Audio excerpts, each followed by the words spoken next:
नमस्ते दोस्तों, मैं आनंद पत की स्वागत है आप सभी का बाम्बू नर्सरी डोंगरोली में। आज का अपना विषय है development of planting material. Planting material का चुनाव कैसे किया जाए, ये सबसे ज़रूरी बात मैं आपको बताने जा रहा हूँ आज। देखिए, अगर सही से प्लांटिंग मटेरियल का अगर चुनाव करना है, जिनके खेत में वाकई में पानी की किल्लत है और कुछ जगह ऐसी है जहाँ पे पानी नहीं पहुँच सकता, उन किसानों के लिए प्लांटिंग मटेरियल का चुनाव बहुत ज़रूरी हो जाता है, क्योंकि आपके पास कम से कम पानी में जो पौधा सर्वाइव कर पाए, कम से कम मेहनत में वो उसके पौधे के अंदर पेस्ट रेजिस्टिव नेचर डेवलप हो चुका है जिस पौधे में, ऐसे प्लांटिंग मटेरियल का चुनाव उन किसानों को करना होगा जिनके पास पानी काफ़ी एकदम कम मात्रा में है और जो बहुत ज़्यादा ध्यान नहीं दे सकते हर रोज़ जाके हर एक बास के तरफ। तो प्लांटिंग मटेरियल जो बनता है तो अगर आप सीड का प्लांटिंग मटेरियल सीड सोर्स है आपका, तो 3 साल का प्लांटिंग मटेरियल डेवलप हुआ प्लांट करना चाहिए। अब 3 साल का डेवलप हुआ प्लांटिंग मटेरियल यानी कि ऐसा प्लांटिंग मटेरियल जो सीड सो किया है, जो मैंने आपको पहले के वीडियो में दिखाया था कि नर्सरी बेड के ऊपर ऐसा सीड सो हुआ है, फिर उसको निकाल के ट्रांसप्लांट कर दिया है इंडिविजुअल सीड निकाल के हर एक पॉली बैग में, और उसका डेवलपमेंट कम से कम 1 साल कंट्रोल्ड कंडीशंस में, यानी कि शेड नेट या पॉली हाउस जिसमें पेस्ट का ज़्यादा इफ़ेक्ट नहीं होता है, जहाँ पे टेम्परेचर ह्यूमिडिटी कंट्रोल हो सकता है और इरिगेशन का कोई इशू नहीं है, जहाँ पे छाया भी मेंटेन कर सकते हो आप, ऐसी जगह पे उसे 1 साल रेज करने के बाद 1 साल का समय उसे हार्डनिंग स्टेट में बिताना होता है, जहाँ पे उसे उस प्लांट को पेस्ट प्रूवन एरिया में ला के रखा जाता है। वहाँ पे शेड नहीं होता, पानी का भी फ्रीक्वेंसी बहुत कम होता है। ऐसी जगह पे वो प्लांट सीख जाता है कि हर ऋतु जैसे चेंज होता है वैसे पेस्ट की साइकिल भी चेंज हो जाती है। मान लीजिए कि उसमें मिलीबग्स और स्केल इंसेक्ट्स एफिड्स लगे हैं ठंड के सीज़न में, तो जैसे ही हम फरवरी की तरफ प्रोसीड करते हैं तो आपको आपके खेत में एफिड्स और स्केल इंसेक्ट बिल्कुल नहीं दिखेंगे, वो तो ऑटोमेटिकली जा चुके होंगे क्योंकि धूप बहुत ज़्यादा हो गई होगी तभी। और तब ऐसे वायरसेस दिखते हैं जैसे लीफ ब्लाइट है, लीफ ब्लाइट जैसे पेस्ट जो है जो पूरे पौधे का हरा रंग ही निकाल देते हैं, बाँस के पौधे का लीफ कोई हरा ही नहीं रहता है।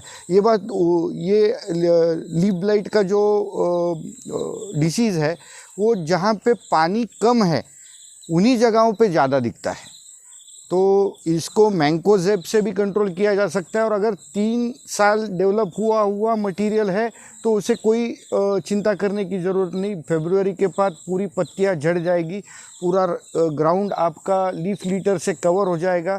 वही लीफ लीटर हीट को भी रिड्यूस करेगा क्योंकि सॉइल टेम्परेचर ज़्यादा बढ़ेगा नहीं, उससे पानी की रिक्वायरमेंट पौधे की कम हो जाएगी। और जैसे ही बारिश शुरू हो जाती है तो जो लीफ ब्लाइट से इन्फेक्टेड पौधे हैं वो ऑटोमेटिकली ग्रीनर दिखने लगते हैं, आपको ग्रीन दिखने लगते हैं। तब जाके कोई और दूसरा पेस्ट आ जाता है, जैसे रोलिंग इंसेक्ट हो गया, टॉप शूट बोरर हो गया, रेड पाम बीवेल हो गए, ये आपको बारिश के सीज़न में देखने को मिलेंगे। तो ये प्लांट 1 साल में हार्डनिंग स्टेज में यही सीखता है कि कोई पेस्ट अटैक से रिकवर कैसे होना है, कोई एड लिए बिना। मतलब अगर आपने 1 साल ही का पौधा लिया है तो वो 1 साल के पौधे में ये प्रोग्राम्ड नहीं होता कि कोई पेस्ट अटैक से उसको रिकवर कैसे करना है। और किसान भाइयों को हर समय आइडेंटिफाई करना बहुत मुश्किल हो जाता है कि एग्जैक्टली बास परफॉर्म नहीं कर रहा है तो वो बाम्बू में एग्जैक्ट प्रॉब्लम क्या है। तो मैं अभी आपको मेरे साथ में मैं दिखा रहा हूँ कि यहाँ पे ऑलिवेरी के राइजोम्स है। ये ऑलिवेरी के राइजोम्स बनाए गए हैं। तो अगर इसी तरीके का प्लांटिंग मटेरियल का चुनाव करते तो इसको हार्डनिंग का ज़रूरत बिल्कुल नहीं है, क्योंकि ये ऑलरेडी एस्टेब्लिश्ड जो क्लम्प होता है बाम्बू का, उसी में से एक्सट्रैक्ट करके निकाले गए। So the data is already there to recover from the pest attack. तो ऐसे पौधे को कोई ट्रेनिंग का ज़रूरत नहीं, कोई हार्डनिंग का ज़रूरत नहीं। जैसे ही 4-6 महीने में पौधा सेट हो जाता है पॉली बैग में, उसे आप लगा सकते हो। पर इसमें सबसे बड़ी दिक्कत ये है कि आपको इसमें काफ़ी सारी मॉर्टेलिटी फेस करनी पड़ती है। अभी मैंने यहाँ पे कम से कम 500 ओलिवेरी के राइजोम एक्सट्रैक्ट किए थे। आप देख सकते हो कि इसमें बहुत रेयरली ये हुआ है। यहाँ पे मेरा थोड़ा दुर्लक्ष्य हुआ था इस प्लांटिंग मटेरियल को डेवलप करते समय। इसके वजह से ये थोड़े से दुर्लक्ष्य के वजह से इतना सारा लॉस हो गया। तो प्लांटिंग मटेरियल इसमें बहुत कम मात्रा में बनता है, पहली बात। पर जो बनता है वो बहुत ही अच्छे ग्रेड का होता है। अब जहाँ पे पानी का समस्या है वहाँ पे ऐसे वाले पौधे ज़रूर लगा सकते हैं, क्योंकि अभी ये जो शूट देगा, ये ज़मीन में लगाने के बाद जो शूट देगा, 1-2 महीने में इसको शूट आ जाएगा। पर वो शूट की लेंथ होगी कम से कम 8 से 10 feet, and with in 2 months with good irrigation, जैसे मानसून सीजन में लगाए तो विद इन 2 मंथ्स ये नए शूट दे देगा। The height will be around 8 to 10 feet. अभी मैं आपको वापस पॉली हाउस में लेके चलता हूँ, वहाँ पे एग्जैक्ट स्प्लिटिंग कैसे होता है, क्योंकि बांस की नर्सरी में काफ़ी सारे रॉन्ग प्रैक्टिसेस है और किसानों को ये रॉन्ग प्रैक्टिसेस समझ में नहीं आते, क्योंकि उनको इसके बारे में पता ही नहीं है। हमेशा ये किया जाता है कि पॉली बैग के अंदर एक स्टेप बचाने के लिए, जैसे नर्सरी बेड बनाने का खर्चा और उसकी मेहनत बचाने के लिए, लोग ऐसे भी करते कि डायरेक्टली पॉली बैग के अंदर 2-2 सीड सो करते। अब 2 सीड सो करने के वजह से हमेशा ये होता है कि दोनों सीड जर्मिनेट हो गए। 2 प्लांट इंडिविजुअल प्लांट है। मान के चलिए कि एक प्लांट अगर आपको 5 शूट्स दे रहा है, तो दूसरा भी प्लांट उसी पानी की मात्रा और उतनी ही खाद मिलने के बाद वो भी 5 शूट दे रहा है। जब ये आपके खेत में ऐसा प्लांटिंग मटेरियल लगाया जाता है तो दोनों भी पौधे, जो डिस्टेंस उनमें था ही नहीं कभी, उनको रेज ही एक साथ किया गया एक ही पॉली बैग में, उसके वजह से दोनों की ग्रोथ नहीं हो पाती। जैसे मैंने कहा था शुरुआत की वीडियो में, लॉन्जिस्पेटस बदनाम हो चुका है। लॉन्जिस्पेटस के पौधे महाराष्ट्र में काफ़ी तैयार हुए, पर उनको तैयार करने में एक गलती लोगों ने कर दी कि ऐसे ही पॉली बैग में 2-2 सीड्स डाल दिए। 2 सीड डालने की वजह से दोनों पौधे अलग अलग बन गए और दोनों पौधे अपने अपने हिसाब से शूट देने लगे।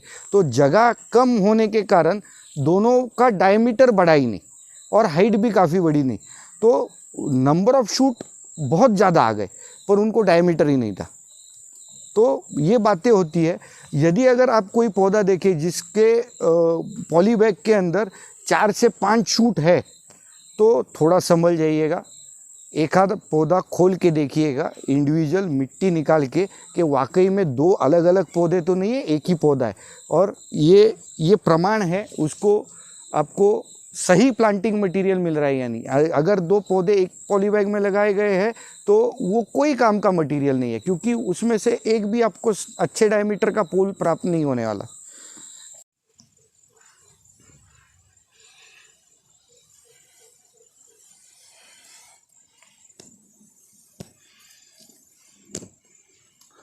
अभी मैं आपको दिखाने जा रहा हूँ कि ये नर्सरी बेड से पौधा कैसे निकाला जाता है और बैगिंग प्रोसेस कैसे होता है।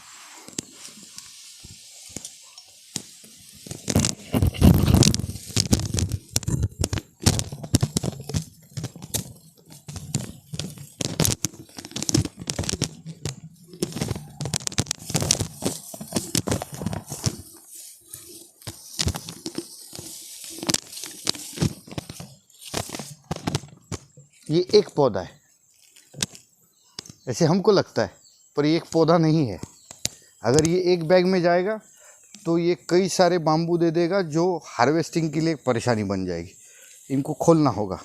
आइए,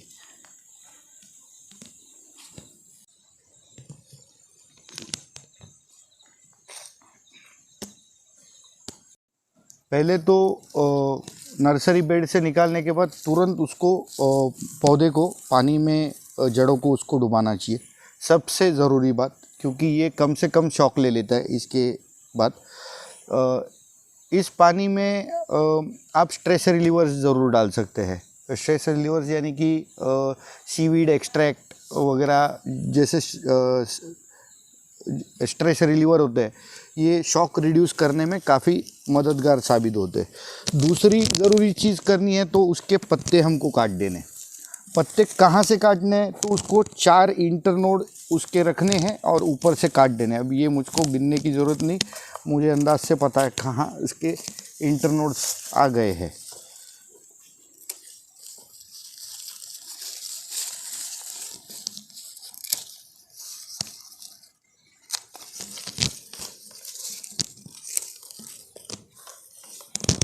पत्ते इसलिए काटने क्योंकि जड़ों को जो शॉक बैठा है वो रिपेयर करने के लिए पौधा पत्तों से पूरे न्यूट्रिएंट्स नीचे खींच लेता है।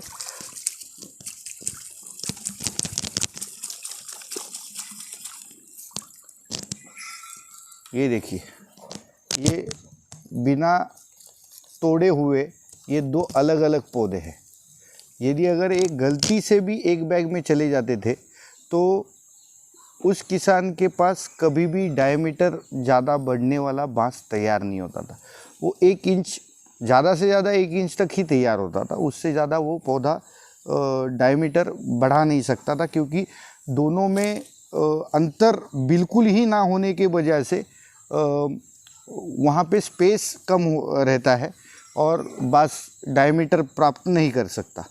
अब ये आगे का मैं जो दिखा रहा हूँ वो जो नर्सरी करना चाहते हैं बांस की, उनके लिए ये ज़रूरी है कि इसका स्प्लिटिंग कैसे करना है। आपको पुराने के साथ नया रखना है और उसे स्प्लिट कर देना है। तो आप थोड़े क्लोज़अप पे आएंगे तो मैं दिखा पाऊँगा। ये सबसे पहले आया हुआ बाम्बू का स्टिक है, ये दूसरा है और ये तीसरा है। तो मान के चलिए ये 2 अगर सेपरेट भी हो जाते हैं तो ये एक पौधा बन जाएगा। अब हालांकि हमको उसको 1 साल तक बड़ा करना है, इसलिए ये कटिंग ज़रूरी है, वरना आपका बाम्बू इतना बड़ा हो जाएगा अब वो थैली में नहीं संभलेगा। अब ये जो राइज़ोम है नया जो आ रहा है वो इससे जुड़ा है, और ये वाला तीसरा था, ये वाला चौथा है। तो तीसरा और चौथे को अलग कर देंगे। ये तीसरा और चौथा यहाँ से जुड़ा है, यहाँ से देख पा रहे हो आप।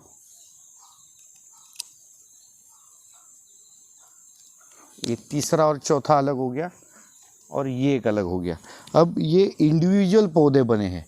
अब इनको थैली में लगाया जाएगा, पर इनको उतना ही समय रुकना है फार्म में प्लेस करने से पहले। यदि अगर नर्सरी वाला बंदा अगर यहाँ हरी हरी में उसे दे देता है तो वो कम से कम दाम में दे देगा, क्योंकि रेजिंग टाइम सबसे कम है, पर वहाँ किसान का नुकसान काफ़ी बड़ा हो जाएगा, क्योंकि वो पौधा, ये जो 2 पौधे एक साथ निकले थे, हमें लगा था एक ही पौधा है, तो वो 2 पौधे वो पॉली बैग में गए होंगे। आपको लगेगा कि बांस के कई सारे नए शूट्स हैं थैली के अंदर, और ये बहुत ही अच्छा बांस है, ग्रोथ भी इसका अच्छा लग रहा है, पर ये आगे जाके प्रोडक्टिविटी देने वाले बांस नहीं होंगे। ये वही दूसरा वाला पौधा है जिसके साथ में ये पौधे निकले थे, 2 पौधे एक साथ थे। तो मैं अभी आपको दिखा रहा हूँ कि राइज़ोम किसको कहते हैं। राइज़ोम कंद को कहते हैं। कोई भी कंद होगा तो वो उसको राइज़ोम कहा जाता है। ये बाम्बू का कंद बन चुका है ऑलरेडी। इसका सोइंग हुआ था जनवरी में, इसका सोइंग हुआ था, और अभी सितंबर है, तो सितंबर तक ये इतना ही ग्रो कर चुका है, यानी कि उसको 1 साल तो लगता है राइज़ोम डेवलप होने के लिए। तो ये छोटा है, ये भी राइज़ोम है, ये बड़ा है, ये भी राइज़ोम है, पर ये राइज़ोम कितना बड़ा है और उसका एज क्या है, उसी के ऊपर वो निर्भर करेगा कि वो कितना बड़ा शूट देगा आपको आगे जाके। अगर लोग आजकल पूछने लगे हैं कि हमें राइजोम वाले पौधे चाहिए, पर राइजोम का उम्र क्या है तो वे ये नहीं जानते। तो राइजोम यानी कि कंद डेवलप हुआ हुआ उनको पौधा चाहिए होता है। उन्हें मांगना ये है कि जिसकी गांठ तैयार हुई है, या तो फिर आप तो बड़े एस्टेब्लिश क्लम्प से उसकी जड़ निकाल सकते हो और उसे ट्रांसप्लांट कर सकते हो, उसे भी राइजोम कहते हैं। एस्टेब्लिश्ड हुआ हुआ जो पौधा है उसमें उसके पास वो डेटा है कि पेस्ट रिकवरी से पेस्ट के अटैक से रिकवर कैसे करना है, कम से कम पानी में कैसे सर्वाइव करना है। ये सब डेटा ये नर्सरी लेवल के राइजोम्स में नहीं है। इनको जब तक हार्डनिंग नहीं होगा तब तक इनमें ये सब चीज़ें ये पौधे सीखेंगे नहीं। तो ऐसे पौधे आपको सस्ते मिलेंगे पर उनमें सर्वाइवल रेट बहुत ही कम होगा, या तो फिर उन्हें सर्वाइव करने के लिए ज़्यादा कष्ट करना पड़ेगा। अभी जो स्प्लिटिंग हमने किया उसका प्लांटेशन कैसे करना है नर्सरी बैग में। नर्सरी बैग को पहले मिट्टी और खाद से भर के लेना है, उसे अच्छी तरह से पानी से भिगो लेना है। ये पूरी नर्सरी बैग जो है ये गीली मिट्टी हो चुकी है इसकी। इसके अंदर थोड़ा गड्ढा करके इस पौधे को लगा देना है। ध्यान में रखिए ये पौधा नीचे बिल्कुल नीचे नहीं जाना चाहिए और इसके ऊपर की मिट्टी जो है वो बहुत दबाई नहीं चाहिए। अब ये धीरे धीरे इस्टेब्लिश होगा। इसे अभी कम से कम 6 महीने लगेंगे अच्छी तरीके से इस्टेब्लिश होने में। इस बैग में काफ़ी सारे खाद की मात्रा है। खाद में कड़ू नीम की पेंट, नीम खली, या तो गोबर खाद, एजिटोबैक्टर, ट्राइकोडर्मा, पीएसबी, ये सब मिलाया जाता है। कोकोपीट भी डालते हैं। हालांकि ये मीडिया काफ़ी महंगा है, पर ये महंगा मीडिया ही यूज़ करना नर्सरी ने चाहिए, क्योंकि तभी आपका प्लांट ज़्यादा हेल्दी होगा। अब इसे पानी जो देना है उसकी फ्रीक्वेंसी भी आपको कम रखनी है। यदि अगर आप ज़्यादा पानी दे देते हो तो बहुत ज़्यादा बाँस तेज़ी से बढ़ जाएगा, पर वो उम्र कंप्लीट नहीं कर पाएगा जिसके बारे में, मतलब जैसे पेस्ट साइकिल के बारे में वो पौधे को जो सीखना है तो वो कर नहीं पाएगा, या तो फिर उसे रीबैगिंग की ज़रूरत होगी। इसलिए उसको इरिगेशन भी मिनिमम देना है कि बस वो सर्वाइव हो। जब हम प्लांटिंग मटेरियल का चुनाव करते होते हैं जिसमें हमें एस्टेब्लिश्ड बाम्बू प्लांटेशन से राइजोम निकालना है, तो जानना ये ज़रूरी है कि वो मदर क्लम्प जो है उसका सोर्स क्या था, कहाँ का था, उसका कितना लाइफ स्पैन वो पर्टिकुलर क्लम्प उस जगह पे गुजार चुका है, उसका फ्लावरिंग साइकिल पिछला क्या है, कितने सालों पहले वहाँ पे फ्लावरिंग आ चुका है। ये सब डेटा आपको BSI में अवेलेबल होता है, बोटेनिकल सर्वे ऑफ इंडिया में। वहाँ पे आप एक अर्जी करके कुछ नॉमिनल फ़ी होता है, वहाँ से आपको ये सब डेटा का एक्सेस मिलता है। आप वहाँ पे जाके कंफर्म कर सकते हैं कि ये पर्टिकुलर लोकेशन में इसके पहले कभी फ्लावरिंग हुआ था, और तो उसके बारे में, मतलब वो प्लांटिंग मटेरियल मदर क्लम्प के बारे में आपको ऑथेंटिसिटी भी मिल जाएगी कि उसके कई फ्लावरिंग साइकिल्स कितने हो चुके हैं, अभी तक रिकॉर्ड पे है।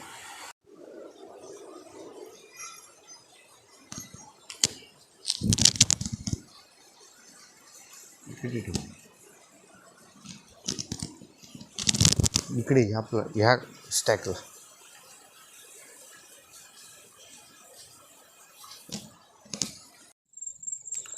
मैंने अभी जो कहा कि एस्टेब्लिश क्लम्प से राइजोम निकालने के बाद उसकी एस्टेब्लिशमेंट, आगे की एस्टेब्लिशमेंट में ज़्यादा मेहनत नहीं करनी पड़ती, पानी भी कम से कम लगता है। यदि अगर किसी किसान का क्षेत्र अगर ज़्यादा है पर वो अच्छे किस्म के पौधे लगाना चाहता है, पर कीमत की वजह से उसे लेने में परेशानी आ रही है लगाने में, तो ऐसे किसानों को थोड़ा क्वालिटी प्लांटिंग मटेरियल कम क्वांटिटी में एस्टेब्लिश करना होगा अपने खेत में, खेत के एक तरफ जहाँ पे वो काफ़ी पानी, उसको पानी, खाद और अच्छी ज़मीन हो, ऐसी जगह पे जिस प्लांटिंग मटेरियल का एस्टेब्लिशमेंट होगा, वहाँ से वो 2 साल के बाद वो प्लांटिंग मटेरियल से पौधे यानी कि शूट्स निकाल के उसे दूसरी जगह में एक्सटेंडेड प्लांटेशन कर सकता है। तो ये 2020 में हमारे यहाँ तूफ़ान आया था, निसर्ग साइक्लोन, जिसमें एक जाइजेंशियस का क्लम उखड़ गया। तो उसमें का ये पोल, मतलब ये राइजोम मैंने निकाला था।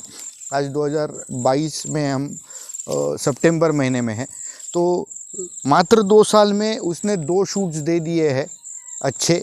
ये साल जो काफ़ी अच्छा डायमीटर, यानी कि 1.5 से 2 इंच डायमीटर इसका आराम से होगा, और ये अभी आराम से 20 फीट तक पहुंच ही गया है। तो 2 साल में आप देख सकते हो कि इतना बढ़िया डायमीटर जाइजेंशियस ने दे दिया। ये यहीं का एस्टेब्लिश्ड क्लम जो गिरा था, उसी का एक राइजोम एक्सट्रैक्ट करके यहाँ पे लगाया है। तो ये एक आप एग्जांपल ले सकते हो, जिनको अच्छा प्लांटिंग मटेरियल अपने खुद के लिए, खुद के खेत में लगाने के लिए डेवलप करना है, वो 2 भी अगर उनके पास पौधे हैं किसी प्रजाति के, तो उसमें से आगे वो डेवलपमेंट कर सकते हैं। इसका फ़ायदा ये होता है कि एक तो पहली बात 2 साल के बाद ये सब कर सकते हो, तो यानी कि 2 साल का एस्टेब्लिशमेंट उस जगह पे तो वो प्लांट का है, तो वहाँ के वातावरण से वो बाम्बू परिचित हो चुका है, वहाँ के पेस्ट अटैक से भी वो 2 साल के लिए परिचित हो चुका है। अब उससे नया पौधा जो बनेगा उसे एस्टेब्लिशमेंट में परेशानी नहीं होगी, क्योंकि वो ऑलरेडी 2 साल वहीं पे उसी एरिया में बढ़ चुका है। तो इसे एक्लेमेटाइजेशन भी कहते हैं। इसका और एक फ़ायदा ये होता है कि एक तो आपका पैसा बचता है, ट्रांजिट शॉक के बाहर रहता है आपका प्लांट हमेशा, क्योंकि आप जिस दिन निकालोगे उसी दिन प्लांटेशन करोगे, उसमें ट्रांजिट में तो कोई समय व्यर्थ नहीं जाएगा। तो आज के लिए इतना ही। धन्यवाद। चैनल को सब्सक्राइब कीजिए, आपके दोस्तों के साथ शेयर कीजिए। आगे मैं आपके लिए और भी महत्वपूर्ण बाम्बू के टॉपिक्स आ रहा हूँ, लाइक भी कीजिए। Thank you.